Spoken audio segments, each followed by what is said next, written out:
San Francisco vote to allow police use of deadly robots spurs concern and outrage. What exactly makes a robot deadly? Like, does it have like weapons attached to it? Yeah. So San Francisco is allowing police to use robots to deal with problems. A vote by city supervisors in support of allowing police to use robots to kill people in emergency circumstances has drawn criticism from experts in law enforcement and security who say could lead to dangerous and unintended consequences. But yeah, I saw this headline a few days ago, maybe 3 or 4 days ago now. And then today I sort of looked it up again. And on NPR, they're talking about how San Francisco supervisors bar police robots from using deadly force for now. So it already got shut down. It's gotten shut down. Well, I mean, it takes all the emotion out of it, so you can't have bad cops if they're robots. I guess that's not necessarily true. You can have bad robot. You ever seen iRobot? You can have bad robots. Yeah, I guess it's just like, yeah, I don't know. I mean, robots doing anything is pretty fucking terrifying, in my opinion. Especially like once you start getting into like it making decisions. Like, well, I guess it's not really making decisions necessarily, but. And that's the thing. Is it making the decisions that the police are supposed to be making, or is it just following orders? You know what I mean? Yeah. Instead of chasing on foot, are you just sending a robot? I mean, the good news about that is like, where does it go from here? You know, because like if we could do like robots in the military, that would be cool. Because I mean, I feel like we are getting to the point where we're technologically advanced enough that we shouldn't have to fight wars with people. I feel like you're losing a lot of human losing lives. robots versus you humans. could just lose robots, and it's like it's just parts. Yeah, I don't know how closely you've been following, but it's been crazy to see the battle unfold from Ukraine and Russia. I've seen some film with different pieces of technology, like they're almost drones, sort of. Even in China with the lockdowns, like how they have technology that is now imposing force on people is pretty crazy. It is crazy, and I mean, I guess that's part of what they're trying to do in San Francisco, but it's scary to be on the receiving end of that, because like it's going to screw up, you know, like that's something that no matter how much you test it, there's going to be problems with it. And when the problems are just like people dying and stuff, it's like, you know, I feel like you have to, there's no amount of testing I feel like that could really get it right. You kind of just have to put it out there at some point. Yeah, and I do see it says that the police said they had no plans to arm the robots with guns, but they wanted the ability to put explosives on them in extraordinary circumstances. So, yeah, I mean, there's going to be circumstances where you can't just send someone running into a situation, you know? Like, it would be useful against, like, an active shooter or something, as opposed to sending a guy in there, like, okay, there's a guy who has a gun in this house, go in and get him, you know, as opposed to just sending some kind of robot that can just, like, take him out if if it needs to go down that way. Right, and when I first saw the headline, I didn't see anything about the police force. I just saw San Fran voted on robots using weapons or whatever, or being able to kill people. And I immediately thought it was going to be some research, like it was for research purposes. It wasn't to roll out with the police force. I thought it was going to be in some lab somewhere, but I guess they've probably already been doing that for a while, right? For sure. I mean, something like, if it even touches the public eye like that, it's been under development for a long, long time. Especially if they want to roll it out on like public streets and stuff. Yeah, in San Francisco. Yeah. You know, I don't really know what the crime rates are like there, but Yeah, me neither. There's got to be some. I feel like any big city, there's going to be a little bit of a spike. But as far as big city goes, I don't know where it ranks.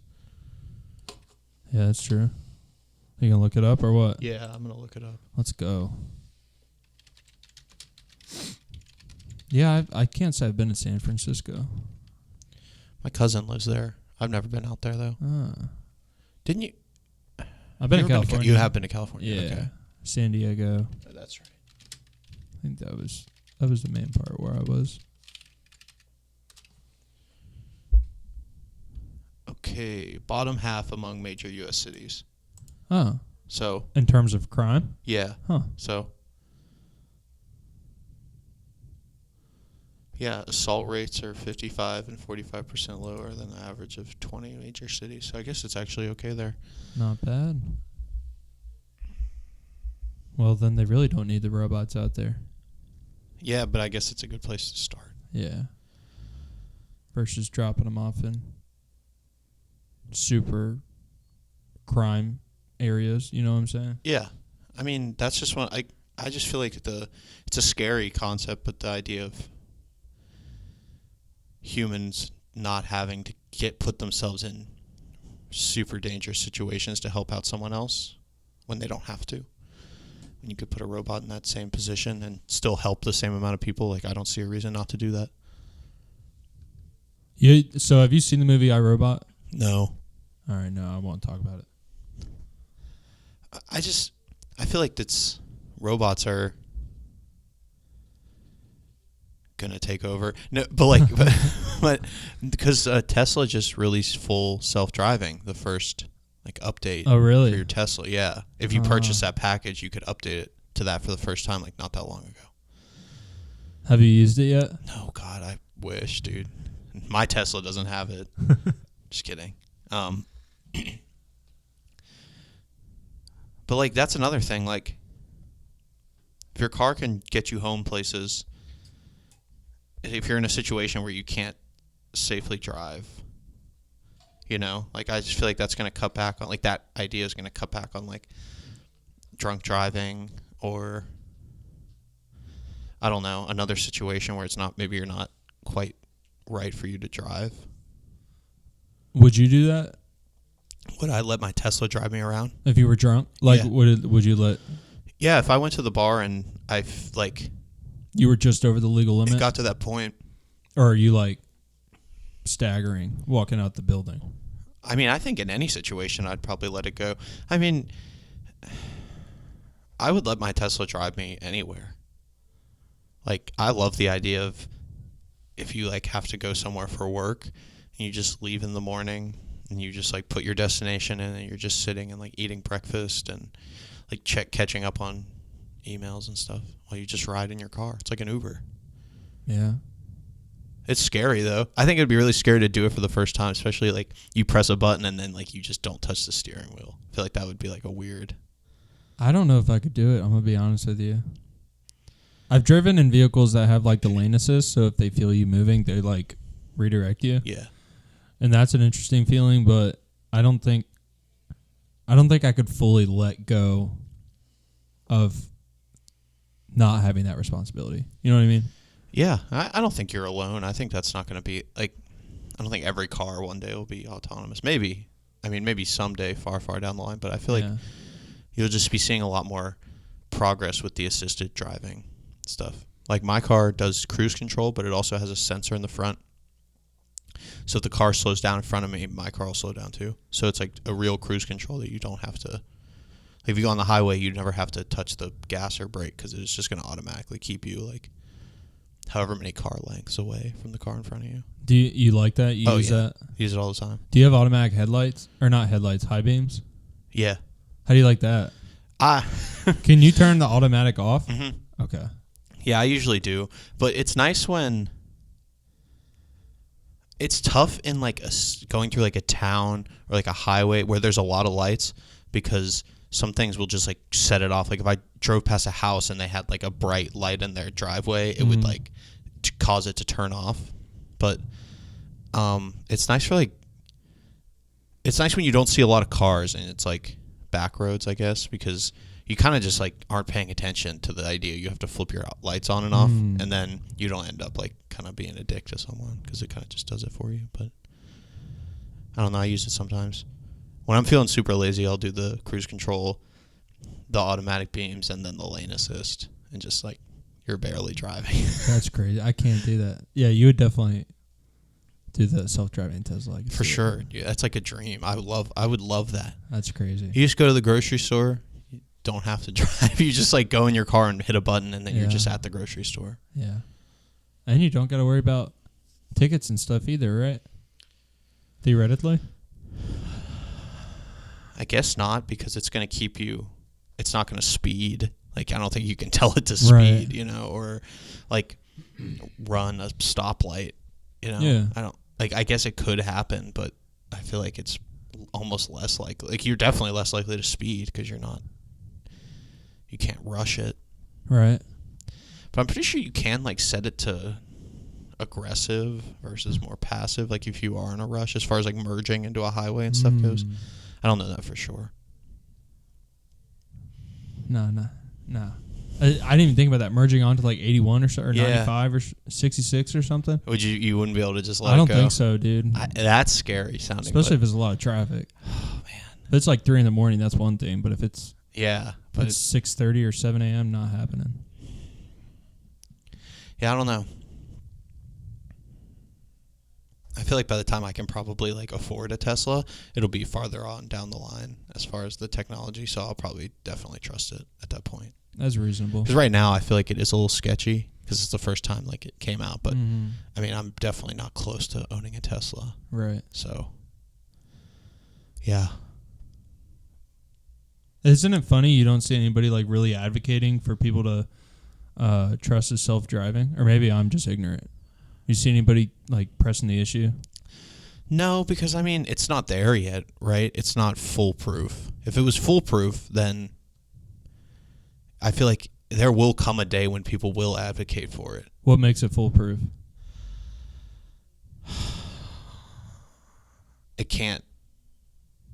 No accidents? No, it injuries? can't make a mistake. I mean, I guess it doesn't make mistakes now, but there's like still those decisions where it's like, you know, if it's going to hit something, does it swerve into the ditch and potentially do more damage to you, or does it just hit the car and potentially do more damage to the other person? Because that's a decision. That's not, there's no number for that, you know? Yeah. So either way, it's going to negatively impact you. What do you mean as far as that, just like in that scenario? Yeah. Well, yeah, but I mean, what would you do in that situation? Like if you had no choice and you're either hitting a tree or hitting this oncoming car. But I guess that's not a good example because obviously the tree would be better than the oncoming car. But you hit a turning vehicle or swerve off into the ditch, potentially hurting yourself more, or if you hit the turning vehicle, like you're not gonna get as fucked up that way. What are you doing? Hitting the vehicle or going in the ditch? I don't know. I've never been in that situation before. What if you I'd were, like though? I'd like to say that I would do what I would harm myself over someone else. Yeah, that's what I'm thinking. That's what you'd like to think, but you don't know. I mean, and also it really depends. Like, is someone turning, but there's no one in the passenger seat, so this could potentially just like screw up the cars and not hurt either of us. Like, that's definitely the better option. Right. But it's like stuff like that, you know. Yeah, or if they got a kid in the back seat or something, man. And there's no way of like telling that. Well, yeah. No, I mean to like a computer, to like when you're like a self-driving. There's no way of being like, there's a kid in that car. Yeah, because they can't see the baby on board sticker on the back window. Not yet. See, that's what I'm saying. Not yet. You're saying. Well, what if there was a way that, and also this would require everybody to be driving something on the same like connected network that you could like register like, or have some way of being able to tell how many people are in your car at a given time, and is there a child in the back seat, and like be able to say you're married with a kid, but this particular day you're driving by yourself, and I'm coming, and I have a risk of hitting you, but like the car could tell my car that it's just you in there, so the best course of action with the least possible injury risk is for me to just hit your passenger side door. But if your wife was in there, then it would say, okay, if you hit this person's passenger side door, like, it's going to be really bad, so you were going to have to put it in the ditch. So is it going to tell you that?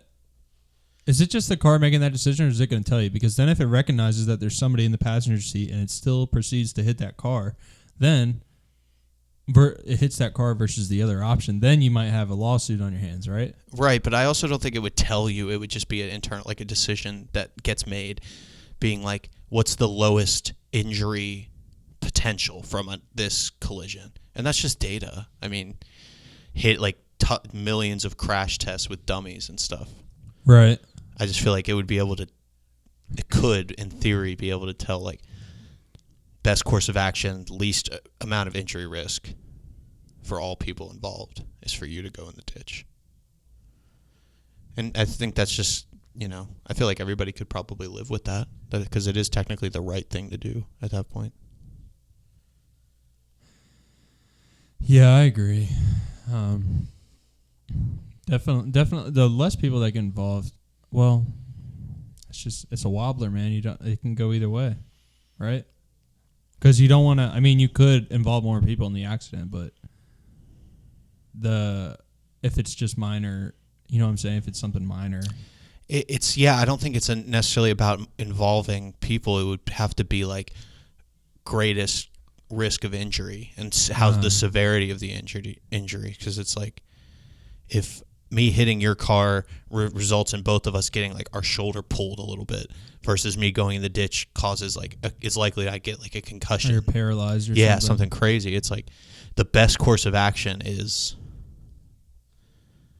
to hit whatever. To do the one that pulls your shoulder out, or it might pull someone else's shoulder out. But then I guess you kind of have to factor in like is the sum of those less than just the one. And how do you quantify that? You know what I'm saying? It gets into the point where it's like, how do you quantify these things? And the only way I could see that working is like you're right, or how you said, where the cars almost have to be like the same car on the same network. Maybe not the same car, but on the same network. Yeah, they have to be able to talk to each other, or else there's really no way. To where you know the speed of your vehicle and the other vehicle. Yeah, I don't know. That's a wobbler. It's like billions of data points that need to be collected for one collision to just be like, okay, this is the best way to go about what's about to happen. And I mean, honestly, in a sense, it's like telling the future, because it's like, this is what's going to happen. This is what the results are going to be. Yeah. And you just got to pick the right option, right? It's just sort of like Tetris. Yeah. Oh, because you can see the one that's about to come. Yeah. And you know where you just got to pick the right option so it fits in perfectly. Damn.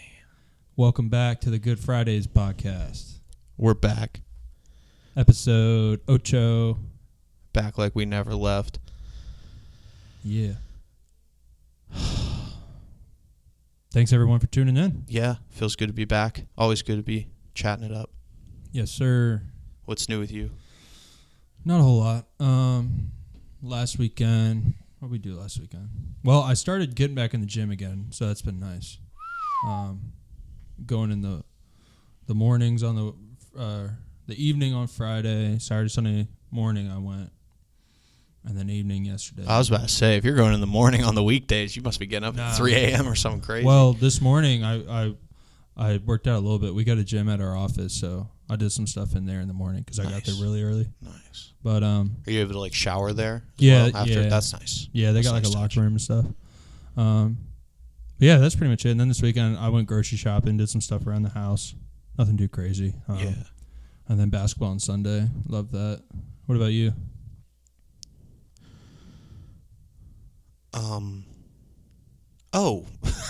I was in Culpeper.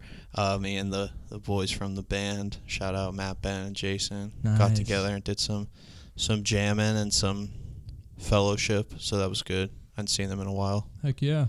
But yeah, so I just did that all day Saturday and then stayed the night there, and then Sunday I watched the Steelers with my old man and came back. So it was good, though. I mean, it was good to get up there. Sounds like a good weekend. Yeah. Finally, this weekend, though, coming up, I'm just chilling, which is good because I'd love to do that. So, yeah, I feel that. I was doing some chilling this past weekend for the most part. It was nice. And then this weekend, I think Sierra's working a couple days, and then Saturday we got something going on. But I don't know. Should be good. Yeah. It's just, I feel like I've been kind of going nonstop here for a while, so it'll be nice to stay a little bit closer to home and do some relaxing. But so I see you guys have added some more Christmas decorations. Little by little. That's nice. Yeah. Yeah, it's all kind of hand-me-down stuff. Like, my mom kind of just had all this extra stuff because she is, like, going insane with the amount of Christmas stuff she's buying for our house, the house I grew up in. But, so I had, like, just kind of that big bin right there. It's all kind of just Christmas stuff. So, yeah, it's nice, though. I love when the house is decorated. It's very cozy. Damn, that's a big bin. Dude, it was just kind of, like, loaded up. And then we bought a bunch more lights.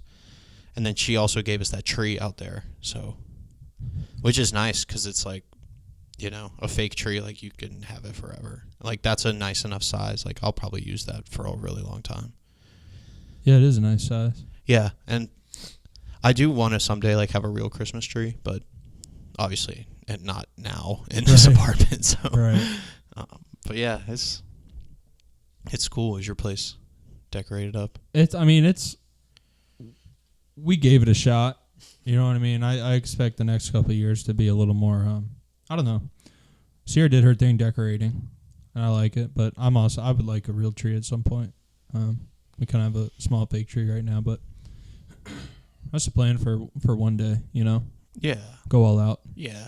I'm cool with kind of building my collection as it goes, but it's nice now. Like, we have a good amount of lights and stuff, so I want some more time to kind of piece some more stuff together, so hopefully it'll be looking really, really nice by the end of it all. Heck yeah. Yeah, on the drive over here today, compared to last week, there's a lot more Christmas lights, and I guess because it's finally December, people decorating their house.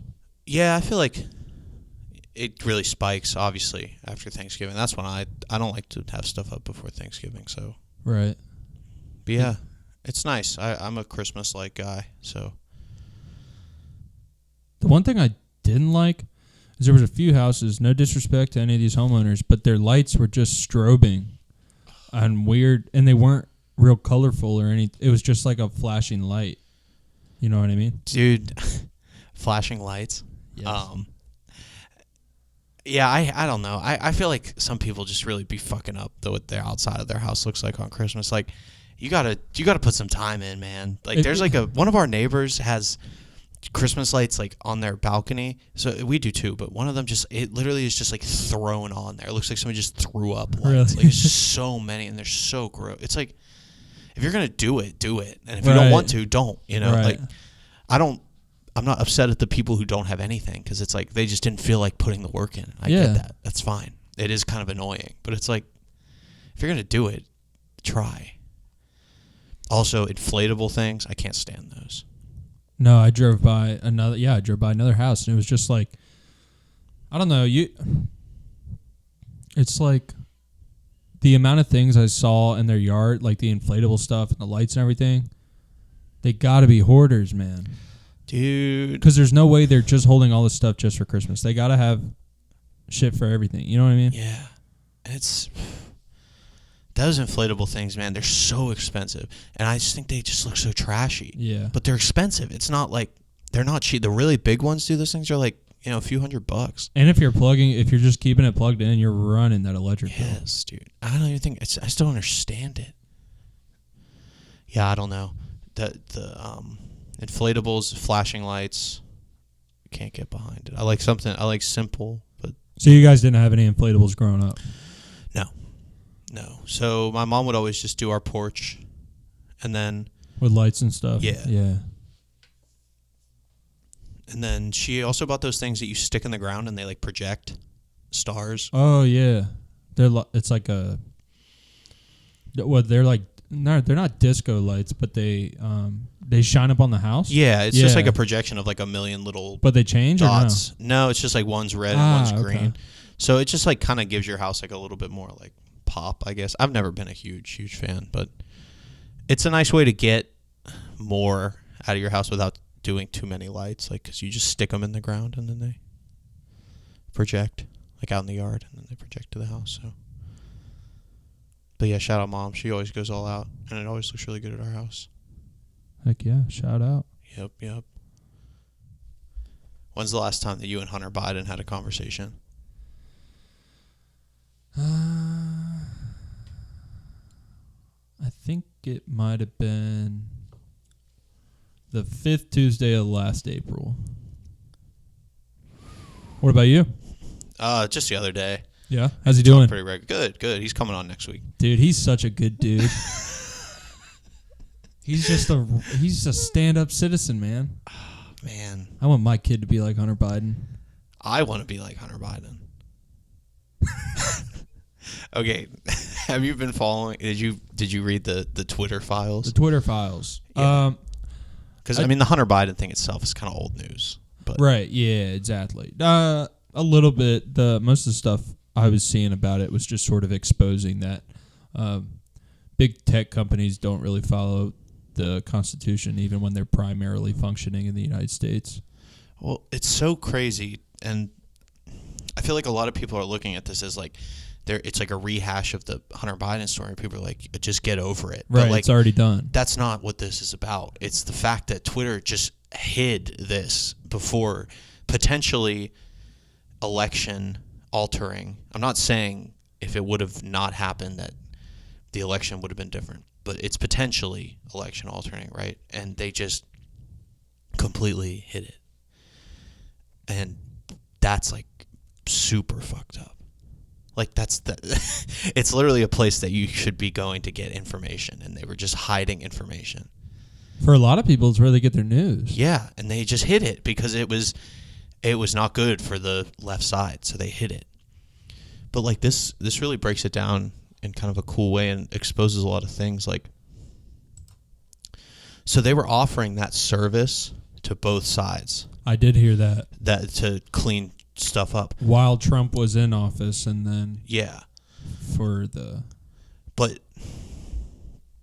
here's the crazy part is like the contributions, like political money sent not from Twitter directly but from like employees or associates of Twitter in 2020, 98.47% of the money went out to the left side. Wait, what? 98% of the money, so they sent $968,749 out to political candidates or parties. Who did? Like employees of Twitter. So this isn't directly from Twitter, but it's people that are like that work for Twitter. So Twitter employees were funding the campaign of both parties? Yeah, but 98% of the money went to the Democratic Party. So 2% went to the Republican Party, and 98 went to the Democratic Party. And if you think about like both sides being able to use this service, but 98% of the people who work there are supportive of one side. Yeah. It's not fair. It's not really both sides don't really get the service. Right. It's like when certain programs are put in place to try to diversify something in some way. You look at that and you might have given a little bit to somebody but it's not even a drop in a bucket, you know? Yeah, it's fake. Yeah, it's right. just like, it's not real. So then it goes on to say like the White House spokesperson, she got locked out of her account for tweeting about it. Recently? No, so like when all this happened. Okay. So back in the 2020? Yeah, before the election. Okay. And so they locked her out of her account, and she reached out and was like, "Why am I locked out?" And they came back and said, "Oh, well, you were tweeting about material that we marked as hacked or incorrect." And I guess the crazy part is like they marked it as that, they being like the high up people at Twitter, and like the people actually like doing the work knew that it was bullshit, but they were just doing it because it was their job. And they're kind of looking at each other like, hey, I don't really think this is like hacked material. Why are we marking it this way? But it was just kind of like orders came down. And to my understanding, it wasn't even like the CEO wasn't even involved. It was this girl who was like the head of content moderation, kind of just like went crazy and just like did it all without the CEO's knowledge. Oh, man, well, I guess we should have sort of prefaced this for our audience. What are the Twitter files, where they came from, why they're out, So what's the name of the independent journalist who works for Twitter, I'm assuming? Matt Taibbi, and his handle is MTAIBBI. And this is on Twitter? Yeah, it's on Twitter. But I know, so it was actually last Friday when the Twitter files dropped. Is that when it was? It's already been that long? Okay. And you're right. Elon had mentioned something like the day before or a couple days before or something, because I remember seeing that and wondering what it was about. And then I saw that the Twitter files thread come out from Matt. Matt. Matt.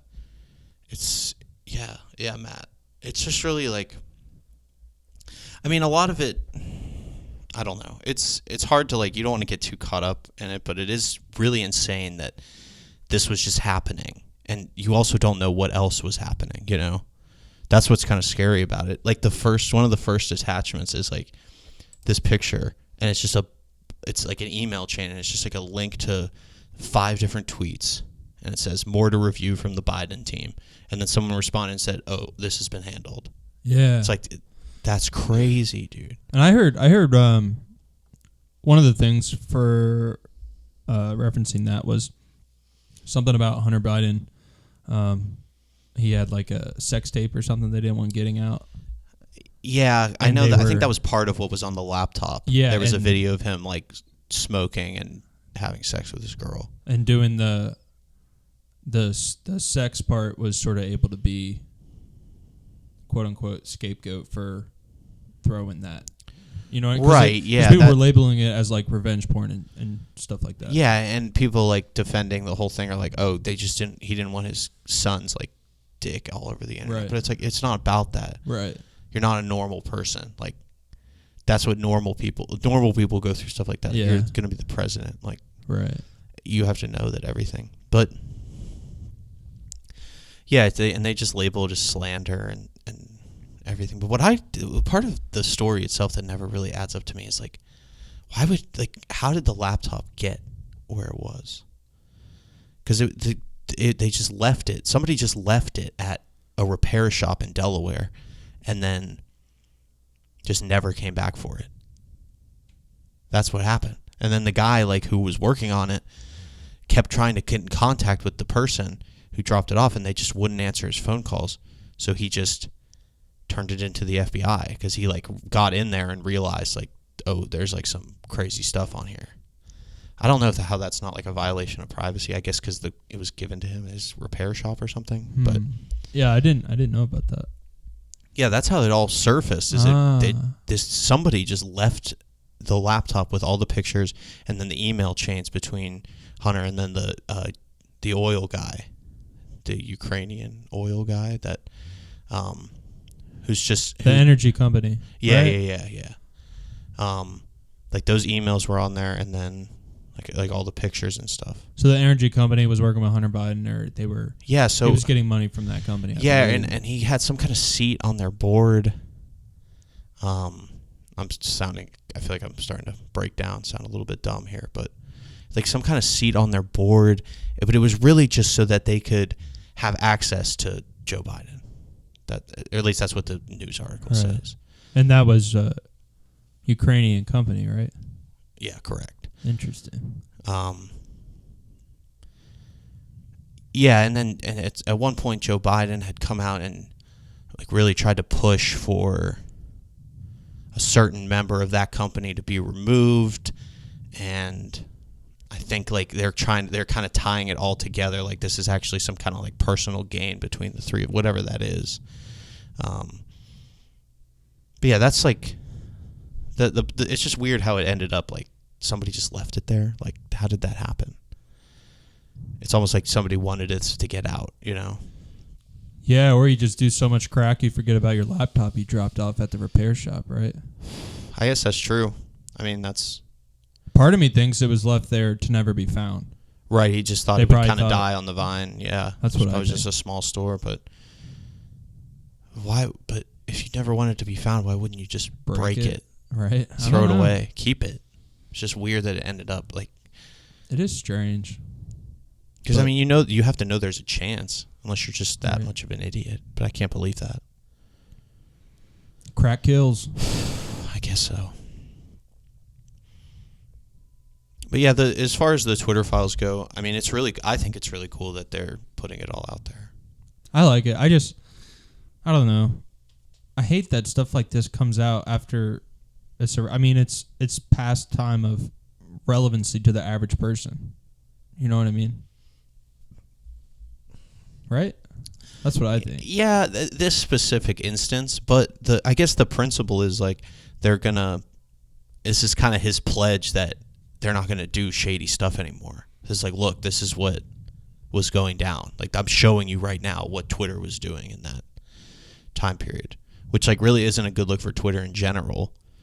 But I feel like the fact that he's just like, he's being very open about it, and he's like kind of showing like, I don't know. I feel like a lot of people are also like giving him a little bit too much credit of being like, he's putting his life on the line and putting the elites in their place and stuff. It's like, I feel like he's more just putting like Twitter in its place, you know? Like, he's exposing like, this is like a thing we were doing and the government was taking advantage of it. But it's like, obviously they're going to take advantage of that. It's the government, you know?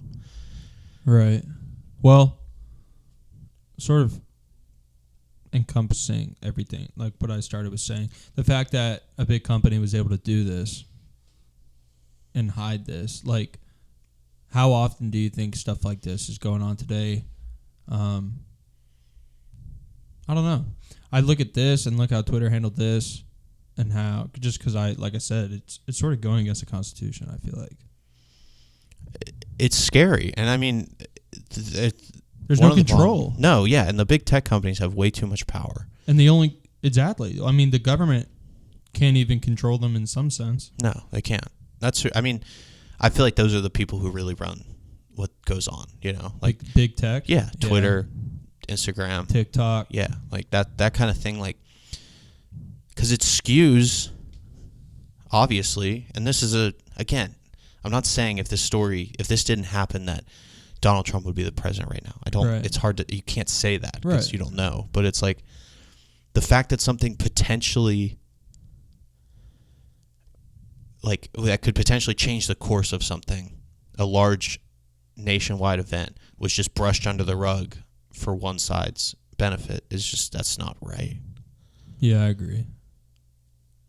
I just feel like there's no place to get like true news or gather like real information. Like, you have to pick and choose. I think we kind of talked about this already a couple weeks ago, but it's like you have to pick and choose from so many different places. And I mean, I'm definitely not like, I don't think Twitter's just amazing now and perfect, but like, I do actually have hope for it just from stuff like this. So I think it's more just about the fact that Elon is just willing to just kind of throw this shit out there. Be like, look, this is what was happening.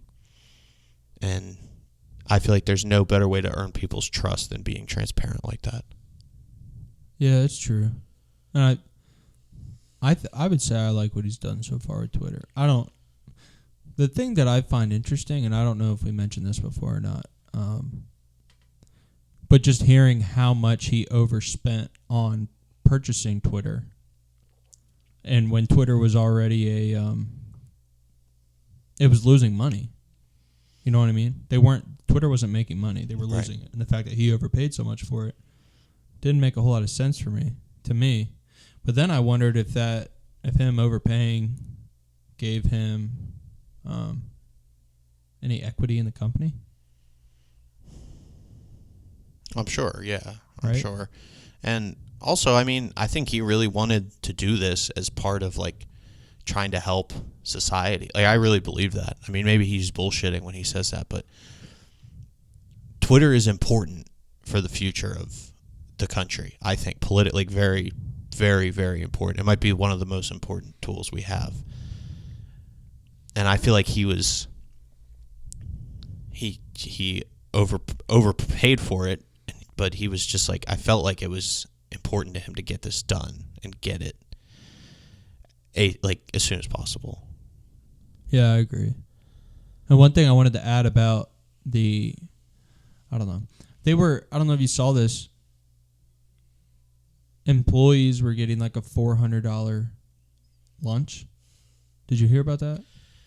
Yeah. Like every day, that was their lunch. They had a budget up to $400 for the lunch. Yeah, and he cut that, and people were upset. But but stuff like that. That's why they weren't making any money. Like, think about how many employees they had. And plus, none of them came into the office. I think it was like a $400 budget per person, which was the money spent for like food around like the office campus, right? Because a big company like that has a few buildings like on a campus. Right. But nobody was coming into work because everybody was working from home. So I think like it was essentially just like money poured into this food budget that like 10% of the people were taking advantage of. Okay. And so he came in and took away their lunch, but it's like, you make $200,000 a year. Just go buy Jersey Mike's. You know, like, I don't feel bad for you because you don't get free lunch anymore. Yeah, exactly. And yeah, I don't know. I feel like he really went in and changed a lot of things right away. And I mean, a lot of people left. And they were upset about that, but I mean, that's okay. That's what happens when your company gets bought. You know, things change.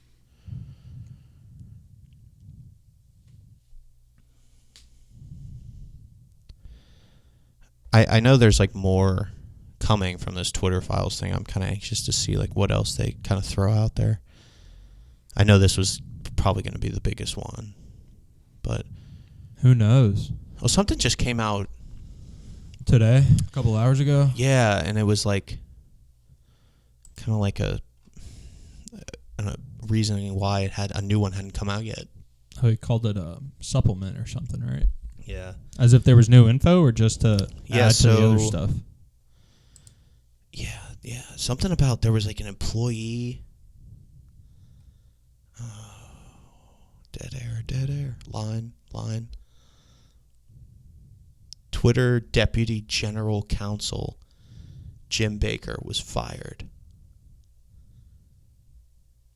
Oh, wasn't he a former FBI General Counsel? Yeah. I don't really know what that means. I don't really know either. But I just don't understand how this like happened, but yeah. I think like he had more access to those files. Like I guess he had like some kind of access to the things that they were talking about that they didn't realize he had, and he was like an employee of Twitter, but it was like I guess they didn't realize it because it seems like as soon as they found out, they fired him. So I don't really even...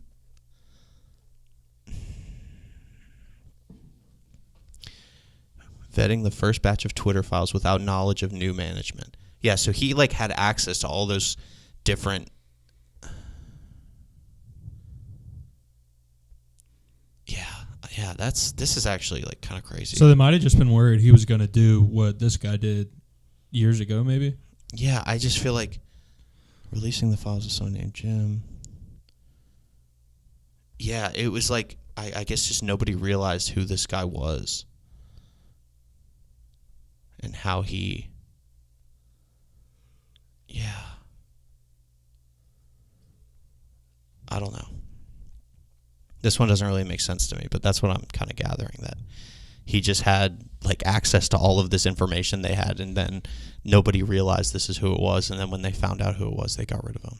So that's what's kind of been, I guess, holding up a new drop or whatever. Oh, more info coming out. Yeah, but I don't know. I mean, I think it's really good to be transparent, which is not something you see very often with a big company like Twitter. That's a fact. So, and I think all the small improvements and tweaks are just going to keep making it a better and better platform, and I guess we'll see. I mean, you look at what he did with Tesla. Yeah, I mean the guy's an innovator, and he looks at things a different way, and I just feel like that's undeniable. Yeah. SpaceX, Tesla, PayPal. But yeah, I think that's definitely something I want to like keep up with and keep kind of chatting up about as more things come out, because it is pretty interesting to me. Not necessarily the whole Hunter Biden situation, but just the fact that we're kind of seeing what's going on the inside of a large tech company, whereas before it was always pretty mysterious.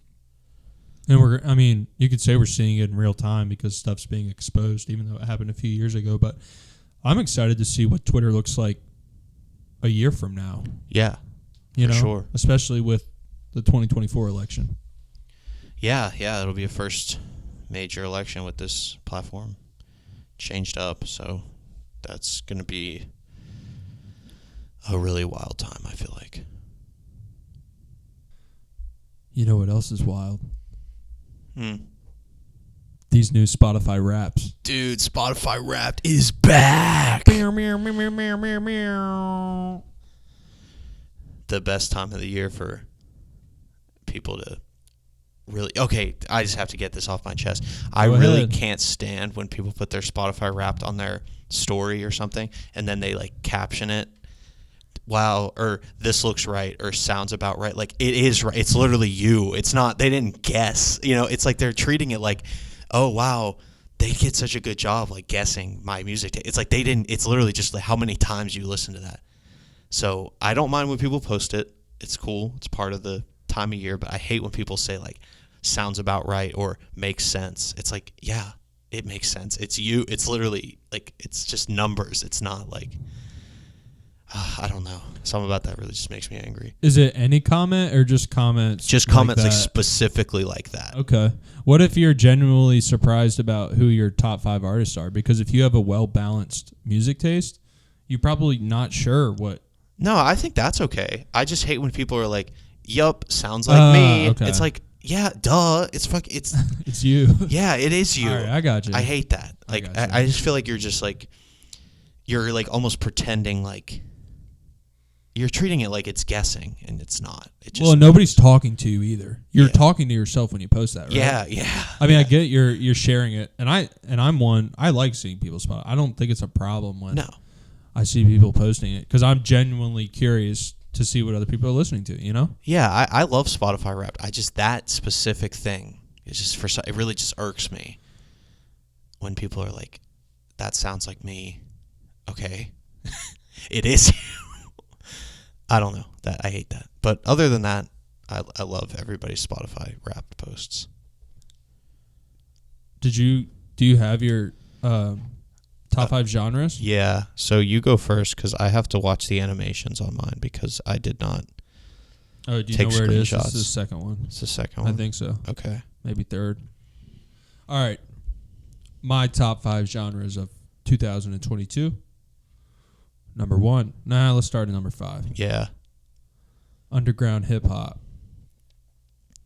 What qualifies as underground hip hop? See, that's one thing about Spotify I don't really understand, because on the like songs page, you can like pick which genre.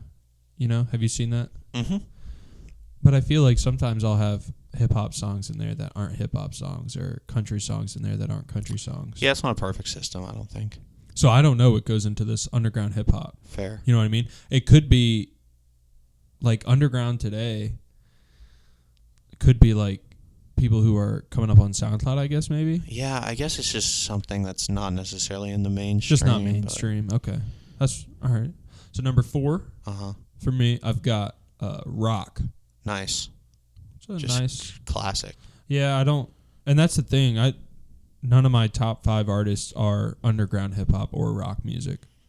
Well, yeah, but I'm sure you have a good amount of listen time. So yeah, I just don't know who I listen to the most for that genre. Like, I couldn't tell you who. That'd be kind of cool if they broke it down even farther like that, or just showed like maybe 3. I don't know. Might be doing too much. Number 3. Yep. Pop. Okay. That doesn't surprise me too much. I feel like this last year I've been listening to more lighter music. I've talked about those Spotify blend playlists before.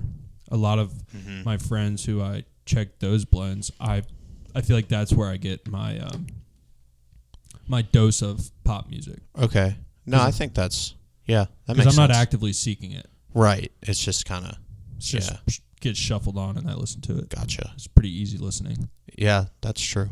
Number 2, contemporary country. Ooh. I like that. I'm glad I didn't get like the just country. Yeah, contemporary country. That makes you sound very sophisticated. Right. I appreciate that. And then number 1, hip hop, rap. Man, this thing really knows me. Wow, that sounds just like me. Yeah, man, that's crazy. How do they do this every year? No, that's my top 5 genre. I wasn't surprised with the rap, obviously, but underground hip hop. That's cool. And that's the cool. pop were surprising to me. Underground hip hop is cool. Yeah, I like that. So my number 5 is rock. Number 4 is some of these sound pretty douchey. Number 4 is indie garage rock. Let's go, man. Sick. So sick. All right, so you got rock at 5 for indie garage rock. Yeah. Do you know what artists? I'm trying to think. Like, I really don't know what would classify as indie garage rock, but Okay. I feel like it can almost fall under the same lines as like underground hip hop. Like, it's just maybe things that aren't necessarily for the rock title. Yeah. Yeah, I like that. Means the same thing pretty much. Number 3, indie pop. Sick. Damn. Okay. Let's go, dude. Indie pop. Who's that? I don't know. Again, I really don't know. Indie just means independent. I think that's what it's supposed to mean, but it doesn't really mean that because, like, these are all artists that are on labels, you know. Right. And I know it's just kind of like it's like become a genre of like new age rock music that's, I don't know. It's hard to put it like the Arctic Monkeys are an indie rock band, but seriously? they're not. Yeah, but they're not indie. Right. I feel like indie doesn't necessarily mean independent, which maybe it does. I'm just wrong, but I feel like it's more of an aesthetic. Like to be labeled indie, I feel like when I think of a group that's indie, I feel like I can picture something in my mind, you know? Yeah, and I think it's like it's lost a little bit of meaning because I feel like there's a lot of, because I feel like part of it was kind of always like, this is something that not that many people listen to. At least that's what I kind of always gathered from that kind of scene, like I guess. Historically? Yeah. Like in your life? Yeah, yeah, I'd but agree now with it's that. like, I mean, the Arctic Monkeys that's not like a band that you say and people are like, what's that? Like, it's not cool to listen, you know what I mean? It's like, trendy yeah, to be I considered guess. indie, I feel like. Yeah. Whereas, like, if I'm look back at 2006 and I hear about an indie group or whatever, and this is specifically, there's this movie called Yes Man with Jim Carrey. Okay. And I think in that the movie's about him saying yes to everything, and he lives his life differently and all that. But I think there's a scene where they go see this indie band, and the girl he's interested in the movie, I think she's in the indie band. Okay. And it doesn't help because it doesn't sound like you've seen the movie. But anytime I think of indie, I think of this You think band. of that? I have not seen it. And it's just like there's nobody there to see it. There's like maybe that's in a bar on the Wednesday or something. You know what I mean? That's like, I think that's kind of where it came from. Yeah. Like the idea of an indie band is like, or something you're listening to, and people are like, no, I've never, like, I don't know what that is, but I like this. Mm-hmm. But that's not really the case anymore. Number 2, hip hop. You're cultured, man. I know. Love that. Then the number 1's indie rock. So I have a lot of indies, Nice. but we kind of already just talked about indies. So you got rock at 5, indie garage rock at 4. Yeah. Indie pop indie at 3. Pop, hip hop, indie rock. Wow. That's solid. How edgy can one guy be? That's cool though. Yeah, I like it. I mean, that sounds like me. Do you have your most listened to? Not your most listened to artist, but how much time you spent with them? Did you get any of that? Or no? Oh yeah, I mean, I have it all. I just, again, you can go first because I didn't like take a screenshot of anything, so I have to like watch all the animations. Well, I'll wait to say that because that person's my number 1 artist. You want to do songs? Sure, top 5. Top 5 songs. Yeah, sure. Number 5 for me, City of Gods by Fabio Foreign, Ye, and Alicia Keys. Okay, that's good. That's number 5. You want me to go 5 to 1, or you Yeah, want to yeah, alternate? yeah. No, you can go 5 to 1. At 4, I have Easy Okay. by The Game featuring Ye. At 3, I have Young Harleasy off Oh, of yeah. Jack Harlow's 2022 album, Come Home, the Kids Miss You. At number 2, I have Nail Tech, which was the first lead single off of that album for Jack Harlow. I didn't know you liked that song so much. I'll explain after I say my number 1. Okay. And the number 1 is First Class for Jack off the same album. But I just, when he puts, and those were both singles, so when he puts the singles out, I'm usually listening to them a lot when they first come out, and then it just, the stats go crazy when I'm listening to it. Yeah. And then when the album comes out, I listen to the album a handful of times, and those songs are It just comes. I feel like that's what happened when What's Poppin' came out, because I remember I would listen to that, like, every time I listened to it, I'd listen to it twice. And I was like, this is going to be such, like, the stats on this are going to be crazy. That's the thing, and I sort of hate doing that because I know it inflates my number, because I want them to look as organic as possible. Like, I can't stand when I see people that have, like, 80,000 listening, like 80,000 minutes of listening. I'm like, or they've listened to one artist for like 121 hours that week or that year. It's like, is that real, or did you just leave your phone playing and you fell asleep? Because that's a really easy way to that's boost your different. stats. But I mean, as far as like you listening to that song a shit ton when it comes out as a single, I feel like that kind of is organic because you're just listening to it that much because you like it that much. Yeah, I guess. But I know what you're saying. Like, I feel the same way, but at the same time, like, I feel like that's like almost as organic as it gets, because like that's just you loving that song so much that you listen to it on repeat, even though like if you were playing music for a group or something, you wouldn't just put one song on repeat for the whole time, even if that's what you want to listen to. Yeah. Well, because I know in the 2021 Wrapped, I had a bunch of numbers from Donda, because that album came out and I love that album. Right. So you just burned it all the time. Yeah. But yeah, that's it for my songs. What about you? Number 5, Be Above It, Tame Impala. This one snuck on there. I feel like there was a period of time that I listened to this song like so much. It would be like it's a really nice day starting song. It's the opening track on the second album. Yeah, I don't listen to it that much now, but there was like probably a solid few months where it was like almost like an everyday thing. And then the next 4 songs, 4 through 1, are all Beach House. I knew it. What a fucking loser. People love Beach House. I love Beach House. Yeah. Number 4, Once Twice Melody. Number 3, What's it Runaway. called? What's Twice Melody. Once Twice Melody. Number 3, Runaway. Number 2, Superstar. And those are all on the same album. It's not the... That's the newest one. But it's not the Ye Runaway. No. Fire. And then what's number 1? Lemon Glow, which is also Beach House, but that's a different album. Oh, That's I like an that old song. album. Yeah, that song is crazy. That's the song that was on the the reel real we put up. Yeah, Oh, I like that song.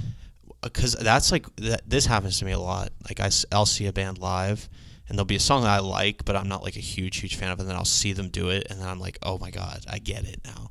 And that happened. Like I saw them do that, and it was like that was probably like the best song, one of my favorite songs that they did, and I just couldn't stop listening to it since. That's fire. So yeah, that it's really no secret who my number 1 artist is, because it's literally all top 4 of my songs. Who is it? It's Beach House. Shout out. Go check Shout them out. out. Now, Yeah. about what I was saying, I think I texted you about it. I couldn't believe how many friends I had that were listening to Beach House, because you're the only person I've ever heard talk about them, aside from like seeing them online a little bit. Yeah, I feel like their album that came out this year was really good. I feel like that might have been part of why people jumped on. Also, they had a song that went really big on TikTok, so that probably introduced some fans. I did. Now that you say that, I do remember that. Yeah, so they got some new fans this year. Yeah, they did, That's which cool. is good. That's Yeah, a good thing. that's As long growth. as people are actually listening to them and not just the one song. Right. But even if it's just the one song, that is a really good song. So Shout out Steve Lacy. yeah. All right. What are your minutes listen? Well, your top genre was Indie rock. indie rock.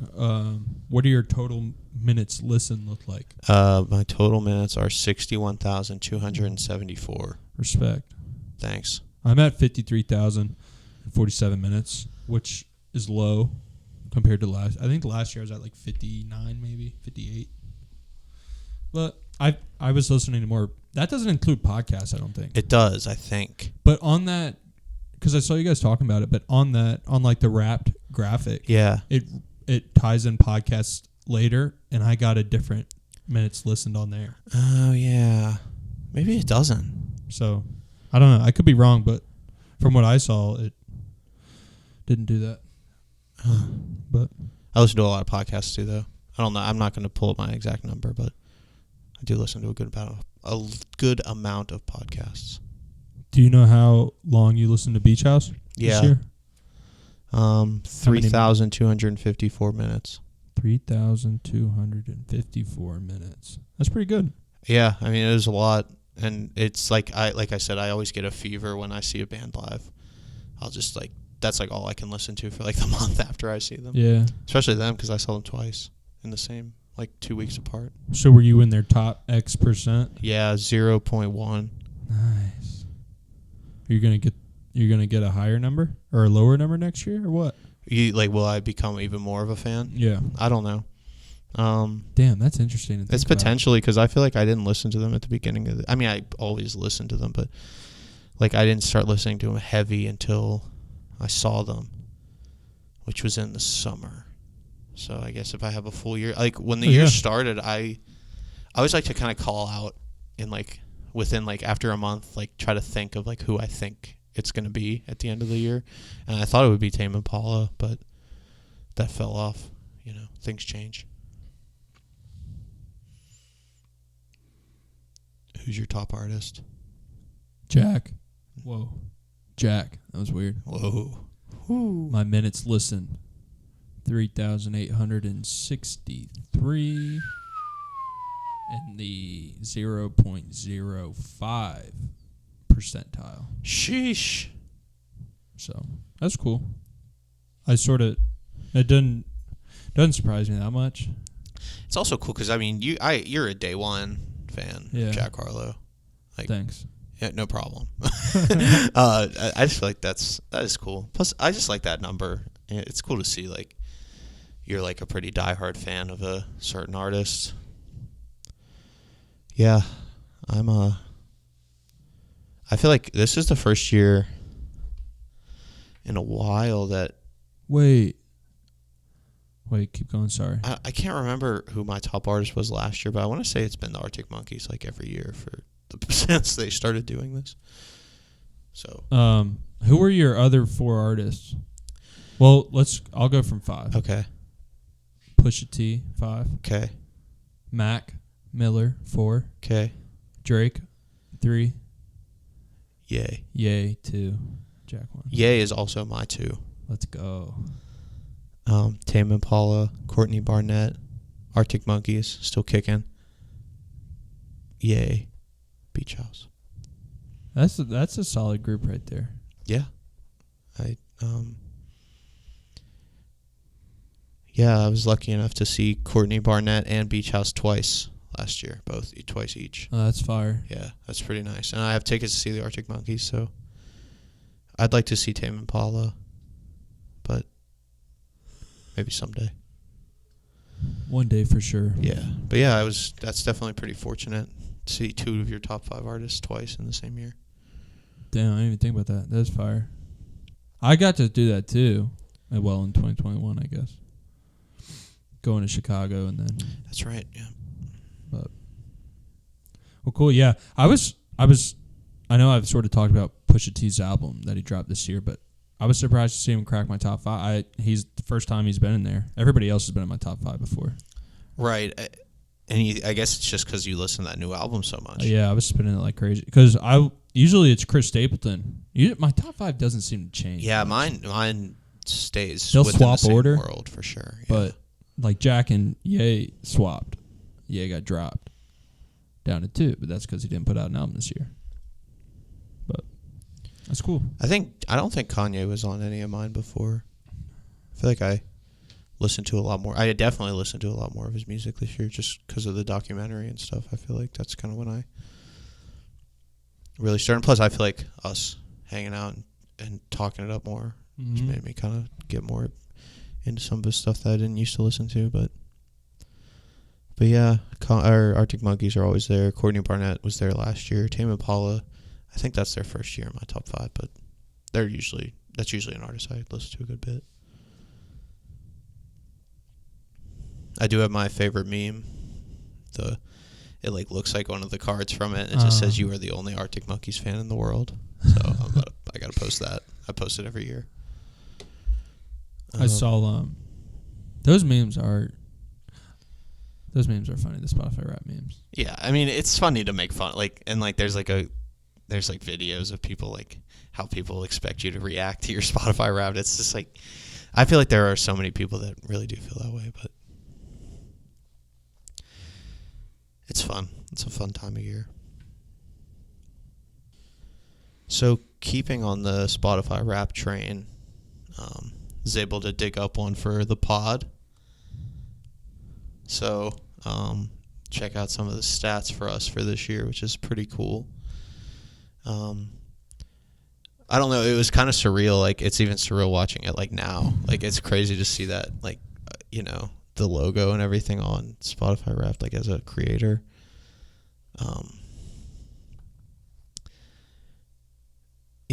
Shout out to Spotify for doing this. And I also found like a lot more resources for Spotify, like for podcasting. Like they have like graphics and stuff that they make that you can send out. So okay.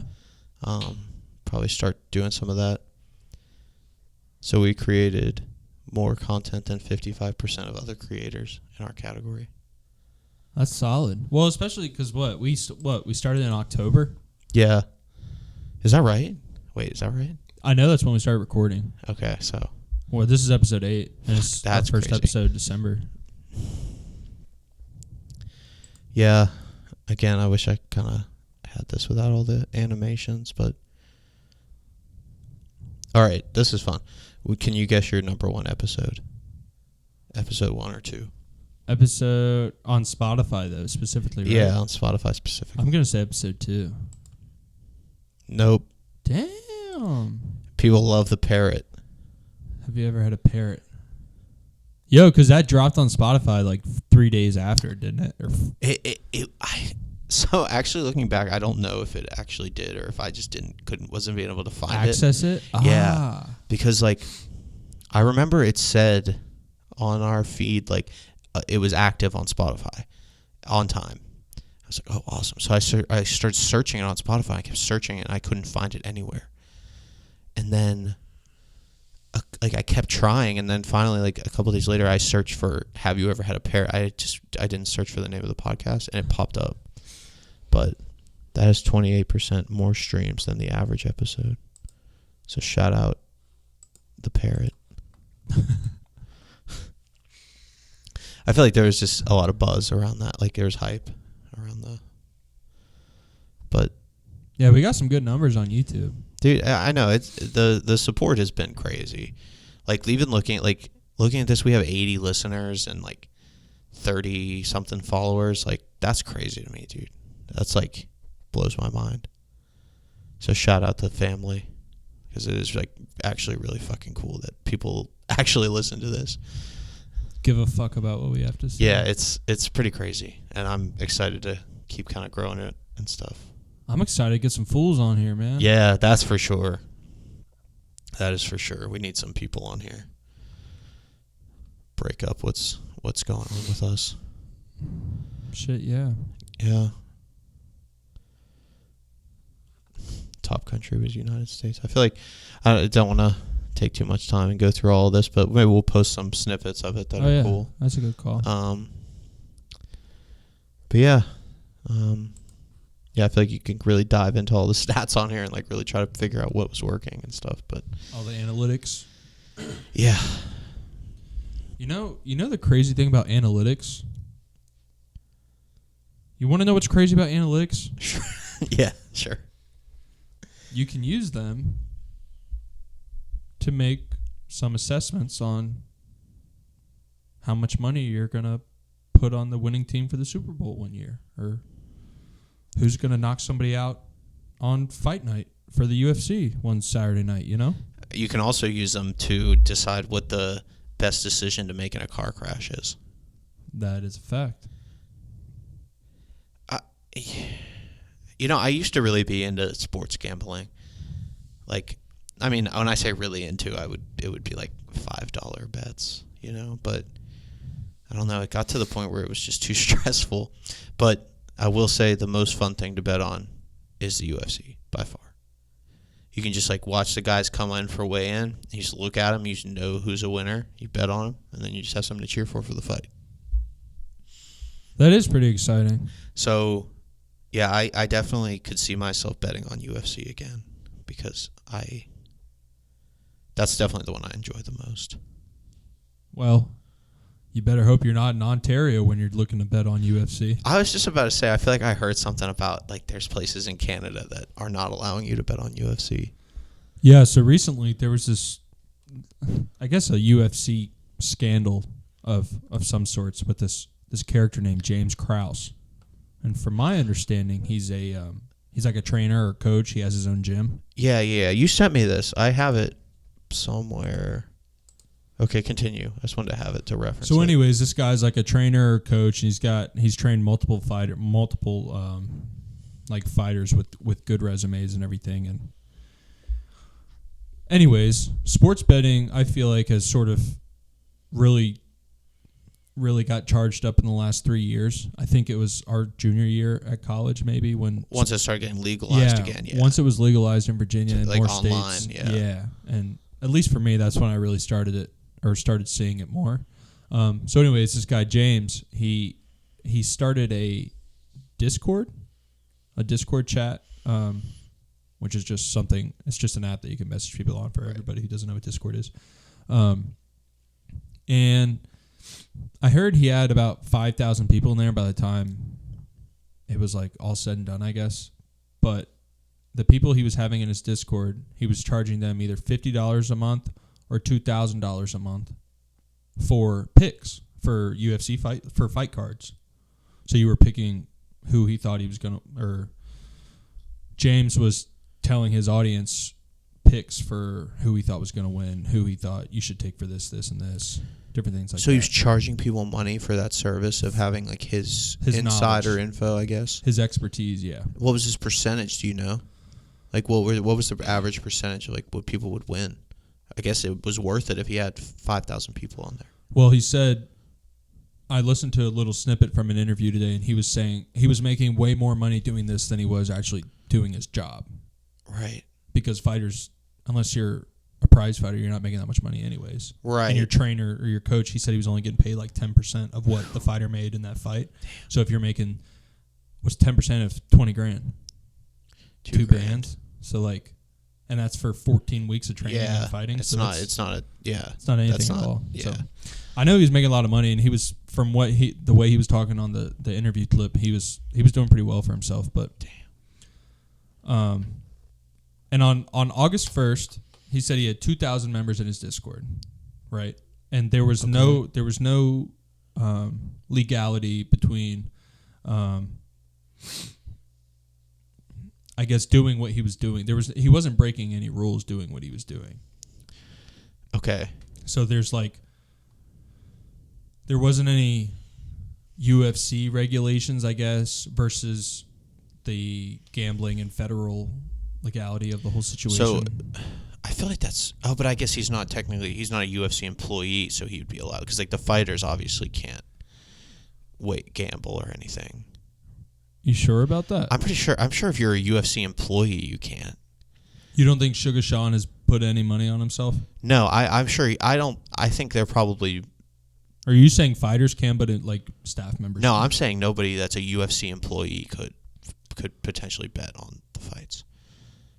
Or else you'd have the commentators betting on it and stuff like that, which you wouldn't want. Because then you'd get biases and stuff. But I guess as a trainer, maybe he's not technically an employee of the UFC, so he'd be allowed to gamble. Because he has his own gym. Right. But anyways, so there was this fight that was happening, and something happened to where literally right before the fight, the people started what do you call it? The odds. The odds started changing like rapidly. Okay, because so many people were dumping money on one particular bet. So on November 5th, it was a 90-minute time span. The odds went from minus 237 to minus 362, and that's an insane amount of activity, and it was for a first round finish. Right? And it literally changed in 90 minutes right before the fight. So it's starting to sound fixed. Correct. Right? So how does this guy play into all that? It was people from his, or the fighter was in his gym, or so now there's no actual evidence that, other than all the speculation, there's no hardcore evidence aside from the action of that bet going to minus 237 to minus 362. That's like the only real evidence. But was the fighter involved part of this guy's camp or something, or was this guy just? Yeah, it was one of this guy's. Okay, fighters. So he was involved with the fighter, okay. And it was his fighter who went out in the first round. So the speculation is he put some kind, or had somebody put out a thing on his Discord saying, "Hey, the fighter I've been training with is injured. He's going to go down in the first round. Put money on him. Put money against him." Mm-hmm. Yeah, that's what swung those odds so bad. Right, because everybody started doing it. Now, is there actually proof that got posted on his Discord? Well, that, from what I saw today, that hadn't come up. And that was on October. But it almost has to be. Right. You'd think. No, he's definitely the lead suspect because he talks about betting. So they had at least 2,000 people in there. But think about how hard it's going to be to get somebody who was doing... Think about how hard it is to get screenshots from that Discord of him posting those messages and stuff, right? Because if you have that screenshot, you're sort of automatically putting yourself in a position where what is now considered you were breaking the law, I guess. I guess, but at the same time, if you were ignorant of that, it's like it's insider trading. Yeah, that's all it is. Not like that's a good thing. Yeah, that is pretty crazy. And so, anyways, the fight was on November 5th. Okay, and that's when all the odds switched. And then on November 11th, Dana White, the president of UFC, put out a statement saying that there was absolutely no evidence that anyone involved in the fight bet on said fight. So none of the fighters or the coaches personnel or anything like that. But just because he didn't necessarily bet on it doesn't mean he didn't put the tip out there for his paid subscribers. Because I mean, if he's noted saying that's where he makes his money, he's going to take care of those people. Like, if he has a hot tip like that, he's going to get it to him. Because it's gonna grow his audience. People are gonna be like, man, this guy knows some shit. This guy just told us a first round finish, because that's like not a super easy bet to win. So that was on the 11th. So that was 5 days after the fight. 8 days after that, so on the 19th, James Krause is the coach, right? Yes. James Krause suspended from being with his fighters in Nevada. So if his fighters are fighting, he can't be ringside with them. But only in Nevada. Correct. So anywhere else he can be there. Yes. Also on the 19th, well, I take that back. Also on the 19th, New Jersey prohibited any sports betting involving James Krause. So now this guy's being sort of blacklisted. If it's his fighter in the ring, you can't bet on it. Anybody from his camp. Yep. So that was on the 19th. And then on the 24th, it's called the 1% Club Discord. That's his thing that he gives the tips out. Okay. So his Discord and his YouTube channel were deleted right before Thanksgiving. And then December 1st, which is last week, is when Ontario, the Alcohol and Gambling Commission, prohibited all bets concerning the UFC. Wow. So this is like kind of a big deal. It's pretty big. And then December 2nd, Alberta did the same thing. I'm assuming Alberta is in Canada as well. So it's a the Canadians are not rocking. Well, some of the Canadians, because there are some Ottawa. I think they're still allowing it. It's allowing it as of now. So they could change their mind as evidence comes out. But so did the bet hit? Did the guy get knocked out in the first round? Yeah, he lost in the first round. Yeah. Okay, so it hit, and then on the second as well, UFC released a statement after Alberta followed suit. Mm-hmm. UFC released a statement. James Krause fighters will not be able to be affiliated with UFC. So they've completely blacklisted his gym, his fighters, himself. It's really interesting. This whole thing's going on because what's happening to the UFC if because they sort of distance themselves from James. They got rid of the problem, the guy who was causing the issues. But they didn't really change anything to show that the system is no longer... like it could just happen again. Yeah, exactly. There's nothing... Yeah, they got rid of that one guy. But... And what I was hearing today is that at those events, the fighters are all... It's really easy to see each other backstage. Right. And in the training rooms, it's like everything's all intermingled together. So if you've got backstage pass or something... and you're in the back and you're walking around and you hear something about a fighter that, you know what I mean? Yeah. He's hurt and you're like, oh shit, pull out your phone, place a bet. I don't know. Whereas if you look at the NFL, the two teams are never at the same facility until they go on the field pretty much. Right. So... Yeah, that is pretty strange, but I guess it's just like they just have to crack down on discords and stuff like that because they'd be able to find out if someone within the UFC umbrella was actually betting on something. They'd be able to figure that out. You'd think, unless it was a third party and he's texting his buddy to say. I still feel like that it would get right. Yeah. It would get found out because it's like. That's like too easy. Or you could just bet on yourself and get twice the payday if you win. If you know you're going to win, like Floyd, because Floyd bets on himself in every fight, but that's also not UFC. That's different. Right. But at the same time, what's the difference in boxing? Yeah, nothing. It's a one-on-one fight. Nothing. I don't understand. Like that's what also makes it. I tough. feel like it's you should be able team. to bet on yourself. You shouldn't be able to bet against yourself. But betting on yourself, what's the difference? You're going to try your best anyway. Mm-hmm. But. Yeah, that is pretty crazy though. Like, as you sent it to me, and I had briefly looked over it before, but I didn't realize the magnitude of the situation. Well, Are there a lot of fighters that go to him? Is he like a pretty major coach? Or? I just know he's had some notable fighters with him, but yeah, I don't.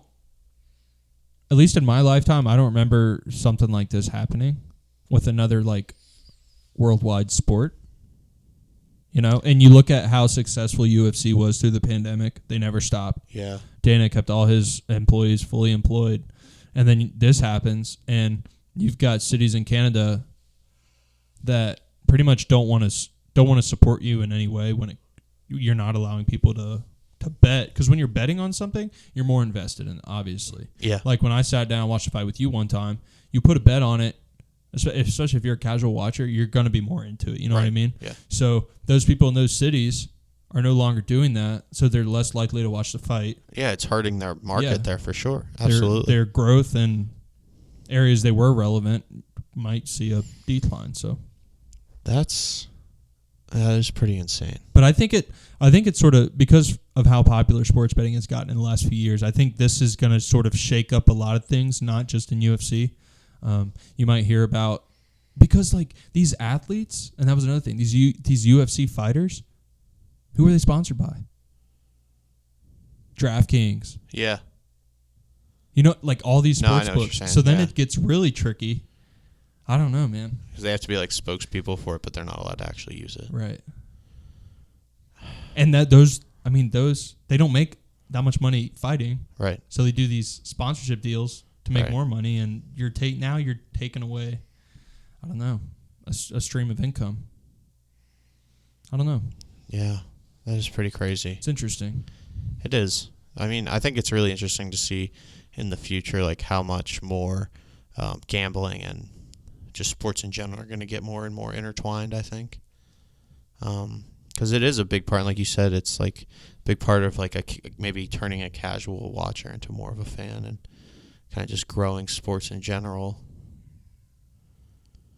Like I feel like already you see like you'll hear an announcer like mention a gambling line or something, maybe more so than you.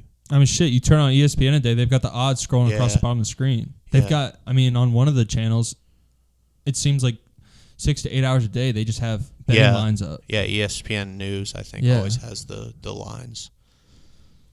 Yeah, I mean, it's big money because you always lose at the end of the day. Right.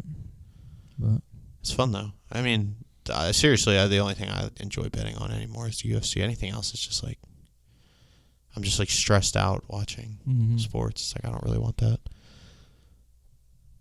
Oh man, we are running a bit long today.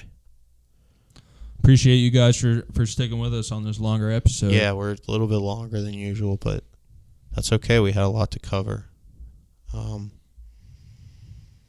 Yeah, shout out everybody who is listening to this part of the episode. You're our favorite. Real one. If you made it to here, go to our YouTube page or go to this video on YouTube and comment Nalgene water bottle. Yeah. Or just Nalgene. That'd be cool too. Don't forget to like and subscribe as well on YouTube. Yeah, please. And follow us on Spotify or Apple Music. Yeah, and we're excited to keep this thing growing and have some guests on really, really soon. Yeah, stay tuned for that. Yeah, first guest coming in a couple weeks. I'm really excited for that. Yeah, we're getting ready. So thank you guys for listening, and we will see you again next Friday. Yes, sir. Everybody have a good weekend. Yeah, have a great weekend. And thanks for starting it off with us. We appreciate it. All right. Love you guys. Peace.